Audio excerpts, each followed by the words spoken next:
ನಮಸ್ಕಾರ ಸ್ನೇಹಿತರೆ.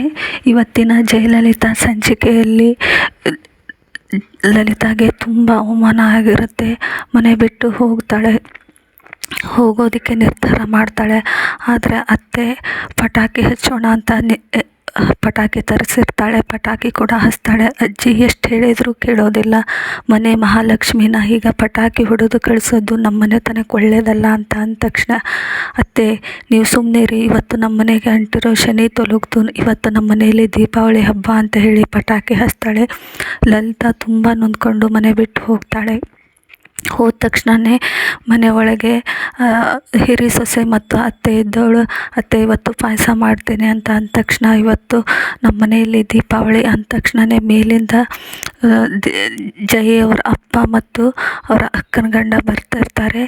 ಏನಿದು ಇಷ್ಟೊಂದು ಸೌಂಡು ಅಂತ ಕೇಳ್ತಾರೆ. ಅಜ್ಜಿ ಇದ್ದವಳು, ಲಲಿತಾ ಮನೆ ಬಿಟ್ಟು ಹೋದ ಖುಷಿಗೆ ನಿನ್ನ ಹೆಂಡತಿ ಪಟಾಕಿ ಹಚ್ಚಿದ್ದಾಳೆ ಅಂತ ಅಂದ ತಕ್ಷಣವೇ, ಆಯಿತು ನೀನೇ ನನ್ನ ಪಾಲಿಗೆ ಶತ್ರು ಆಗಿದೆಯಾ, ನನ್ನ ರಾಜಕೀಯ ಭವಿಷ್ಯನ ಹಾಳು ಮಾಡೋಕ್ಕೆ ನಿಂತಿದೆಯಾ ಅಂತ ಹೇಳ್ತಾನೆ.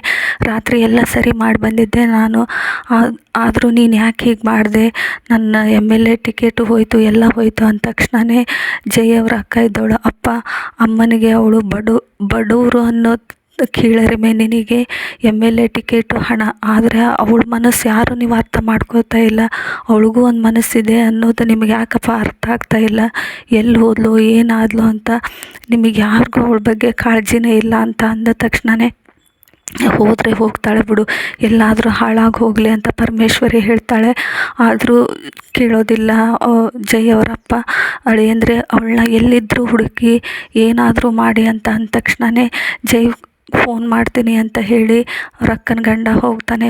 ಜೈಗೆ ಫೋನ್ ಮಾಡ್ತಾನೆ.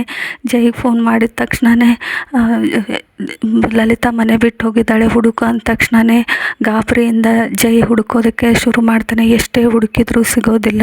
ಕೊನೆಗೆ ಪುಟ್ಟರಾಜು ಅವ್ರ ಮನೇಲಿ ಹೋಗಿ ನೋಡೋಣ ನಡಿ ಅಂತ ಹೇಳಿ ಹೋಗ್ತಾರೆ. ಮನೆಗೆ ಹೋದ ತಕ್ಷಣವೇ ಬನ್ನಿ ದೇವರು ಹೋಗಿ ನೋಡೋಣ ಅಂತ ಪುಟ್ಟರಾಜು ಹೇಳ್ತಾನೆ. ಜೈ ಇದ್ದವನು ಯಾವ ಮುಖ ಇಟ್ಕೊಂಡು ಬರಲು, ನನ್ನ ದೊರೆ ಬರ್ತಾನೆ ನನ್ನನ್ನು ಕಾಪಾಡ್ತಾನೆ ಅಂತ ಅಂದ್ಕೊಂಡಿದ್ಲು. ನಾನು ಏನಂತ ಉತ್ತರ ಹೇಳಿ, ಎಲ್ಲರೂ ಸೇರಿ ಮನೆಯಿಂದ ಹೊರಗೆ ಹಾಕಿದ್ದಾರೆ, ಜಗಳ ಮಾಡಿದ್ದಾರೆ ಅಂತ ಹೇಳ, ನೀನೇ ಹೋಗಿ ನೋಡ್ಕೊಂಬ ಅಂತ ಪುಟ್ಟರಾಜಿಗೆ ಹೇಳ್ತಾನೆ. ಜೈ ಪುಟ್ಟರಾಜು ಹೋಗಿ ನೋಡ್ಕೊಂಬರ್ತಾನೆ. ಮನೆ ಕೀಲಿ ಹಾಕಿರುತ್ತೆ, ಯಾರೂ ಇಲ್ಲ ಮನೆಯಲ್ಲಿ ಅಂದ ತಕ್ಷಣ, ನಾನು ಹೇಳಿಲ್ವಾ ಅಮ್ಮ ಎಷ್ಟೇ ಕಷ್ಟ ಕೊಟ್ಟರು ಅವಳು ಯಾವತ್ತೂ ಅಪ್ಪನ ಮುಂದೆ ನನಗೆ ಹೀಗಾಗಿದೆ ಅಂತ ಹೇಳಿದವಳಲ್ಲ, ಇಂಥ ಪರಿಸ್ಥಿತಿಯಲ್ಲಿ ಅವಳು ತವ್ರ ಮನೆಗೆ ಬರೋದಕ್ಕೆ ಸಾಧ್ಯನೇ ಇಲ್ಲ ಅಂತ ಹೇಳಿ ಮತ್ತೆ ಹೋಗ್ತಾನೆ. ಜಯರಾಜ್ ಈ ಕಡೆ ಕುಡಿತಾ ಕೂತ್ಕೊಂಡಿರ್ತಾನೆ. ಪುಟ್ಟರಾಜು, ಬೇಡ ಅಣ್ಣ, ಹಗಲೊತ್ತಲ್ಲೇ ಇಷ್ಟಕ್ಕಂದು ಕುಡಿಬೇಡ್ರಿ ಅಂತ ಹೇಳ್ತಾನೆ. ಏನು ನನ್ನ ಜೀವನ ಏನಾಗ್ತಿದೆ ಅಂತ ಅರ್ಥನೇ ಆಗ್ತಾ ಇಲ್ಲ. ಅಮ್ಮನ ಮೇಲೆ ಆಣೆ ಮಾಡಿದ್ದೀನಿ ಅಂತ ನಾನು ಏನೂ ಮಾತಾಡಲೇ ಇಲ್ಲ. ಅಮ್ಮ ಎಷ್ಟೊಂದು ಕೇವಲವಾಗಿ ಲಲಿತಾನ ನಡೆಸ್ಕೊಳ್ತಾ ಇದ್ರು, ನನ್ನ ಕಡೆಯಿಂದ ಏನೂ ಮಾಡೋಕ್ಕಾಗಲಿಲ್ಲ. ಮನೆಯಿಂದ ಹೊರ ಹಾಗಾಗಿ ಕದ ಹಾಕಿದ್ರೂ ಲಲಿತಾ ಅಂದ್ಕೊಂಡಿರ್ತಾಳೆ ನನ್ನ ದೊರೆ ಬಂದು ನನ್ನ ಕರ್ಕೊಂಡು ಹೋಗ್ತಾನೆ ಅಂತ. ಆದರೆ ನನ್ನ ಕಡೆಯಿಂದ ಏನೂ ಮಾಡೋಕ್ಕಾಗಲಿಲ್ಲಲ್ವೋ, ಲಲಿತಾ ಅಂತ ಒಳ್ಳೆ ಹುಡುಗಿಗೆ ನಾನು ಎಷ್ಟು ಮೋಸ ಮಾಡ್ತಾಯಿದ್ದೀನಿ ಅಂತ ಜೈ ಹೇಳ್ತಾ ಇರ್ತಾನೆ. ಹಾಗಾದರೆ ನೀವು ಅವ್ರನ್ನ ತುಂಬ ಪ್ರೀತಿ ಮಾಡ್ತಾಯಿದ್ದೀರ ದೇವರು ಅಂತ ಪುಟ್ಟರಾಜು ಹೇಳಿದ ತಕ್ಷಣವೇ ಜೈಗೆ ಮತ್ತೆ ಕೋಪ ಬರುತ್ತೆ. ಕೈಯಲ್ಲಿದ್ದ ಬಾಟ್ಲಿಯನ್ನು ಎಸಿತಾನೆ. ಈ ಕಡೆ ಮನೆಗೆ ಸುಬ್ಬಣ್ಣ ಮತ್ತು ಅವರ ಚಿಕ್ಕ ಮಗಳು ಮನೆಗೆ ಬರ್ತಾರೆ.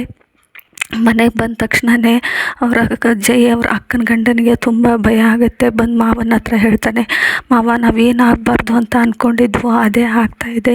ಸುಬ್ಬಣ್ಣ ಮತ್ತು ಅವ್ರ ಮಗಳು ಮನೆಗೆ ಬರ್ತಾ ಇದ್ದಾರೆ ಅಂದ ತಕ್ಷಣ ಇವ್ರಿಗೆ ಇವ್ರ ಮನೇಲಿದ್ದವ್ರಿಗೆ, ಜೈ ಮನೆಯವ್ರಿಗೆ ಎಲ್ಲ ವಿಷಯ ಗೊತ್ತಾಗಿದೆ ಅಂದ್ಕೊಂಡಿರ್ತಾರೆ. ಆದರೆ ಅವ್ರಿಗೇನೂ ಗೊತ್ತಿರಲ್ಲ.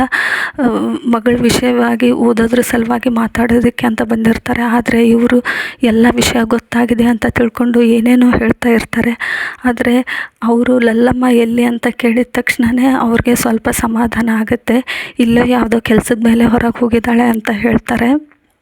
ಮತ್ತು ಹಾಗಾದರೆ ಅಕ್ಕನ ಫೋನ್ ಸ್ವಿಚ್ ಆಫ್ ಯಾಕೆ ಬರುತ್ತೆ ಅಂತ ಹೇಳಿದ ತಕ್ಷಣವೇ ಜೈ ಅಕ್ಕ ಯಾವ ಕೆಲಸದ ಮೇಲಿದ್ದಾಳೋ ಏನೋ, ಕೆಲಸ ಮುಗಿದ ತಕ್ಷಣ ಫೋನ್ ಆನ್ ಮಾಡ್ಕೋತಾಳೆ. ನೀವು ಒಳಗೆ ಬನ್ನಿ ಅಂತ ಹೇಳಿದ ತಕ್ಷಣವೇ, ಇಲ್ಲ ನಾವು ಅದೇ ಕೆಲಸಕ್ಕೆ ಬಂದಿರೋದು, ಲಲ್ಲಮ್ಮ ಬಂದ ಮೇಲೆ ಅವಳನ್ನು ಕೇಳಿಕೊಂಡೆ ನಾವು ಮನೆಗೆ ಹೋಗೋದು ಅಂದ ತಕ್ಷಣ ಒಳಗಡೆ ಹೋಗ್ತಾರೆ. ಒಳಗಡೆ ಹೋದ ತಕ್ಷಣವೇ ಜೈ ಅವರ ಅಪ್ಪಗೆ ತುಂಬ ಭಯ ಆಗ್ತಿರುತ್ತೆ, ಎಲ್ಲಿ ಹೋದ್ಲೋ ಏನೋ ಅಂತ. ಇಲ್ಲಿಗೆ ಈ ಸಂಚಿಕೆ ಮುಕ್ತಾಯವಾಗಿದೆ. Thank you for watching.